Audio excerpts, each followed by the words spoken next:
There was the heaven and the earth at first, and light and love, then Saturn, from whose throne time fell an envious shadow, such the state of the earth's primal spirits beneath his sway, as the calm joy of flowers and living leaves before the wind or sun has withered them, and semi-vital worms, but he refused, the birthright of their being, knowledge, power, the skill which wields the elements, the thought which pierces this dim universe like light, self-empire and the majesty of love, for thirst of which they fainted.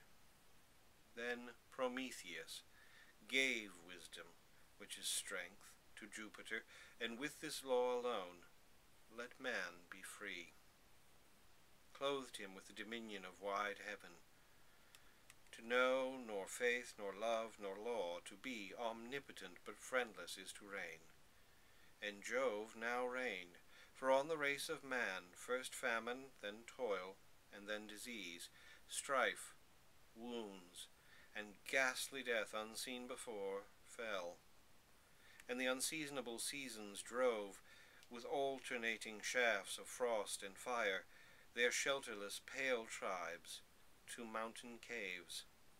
And in their desert hearts fierce wants he sent, and mad disquietude, and shadows idle of unreal good, which levied mutual war, so ruining the lair wherein they raged.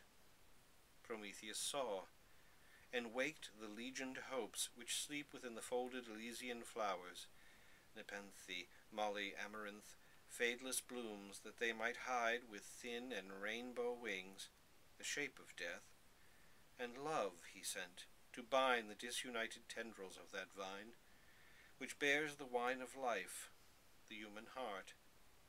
And he tamed fire, which like some beast of prey, most terrible but lovely, played beneath the frown of man, and tortured to his will iron and gold, the slaves and signs of power, and gems and poisons, and all subtlest forms hidden beneath the mountain and the waves.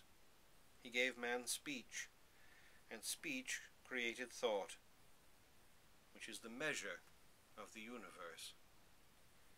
And science struck the thrones of earth and heaven, which shook but fell not, and the harmonious mind poured itself forth in all prophetic song, and music lifted up the listening spirit until it walked exempt from mortal care, godlike o'er the clear billows of sweet sound, and human hands first mimicked and then mocked, with moulded limbs more lovely than its own, the human form, till marble grew divine, and mothers gazing drank the love men see reflected in their race, behold and perish. He told the hidden powers of herbs and springs, and disease drank and slept. Death grew like sleep. He taught the implicated orbits woven of the wide wandering stars, and how the sun changes his lair, and by what secret spell the pale moon is transformed when her broad eye gazes not on the interlunar sea. He taught to rule, as life directs the limbs, the tempest-winged chariots of the ocean, and the Celt knew the Indian. Cities then were built, and through their snow-like columns flowed the warm winds, and the azure Ather shone, and the blue sea and the shadowy hills were seen.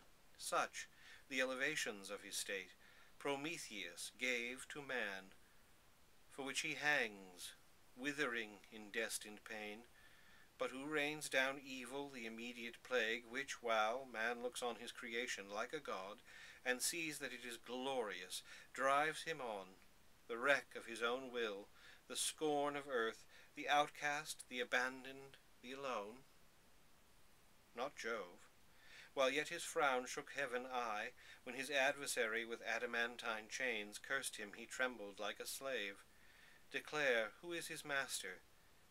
Is he too a slave?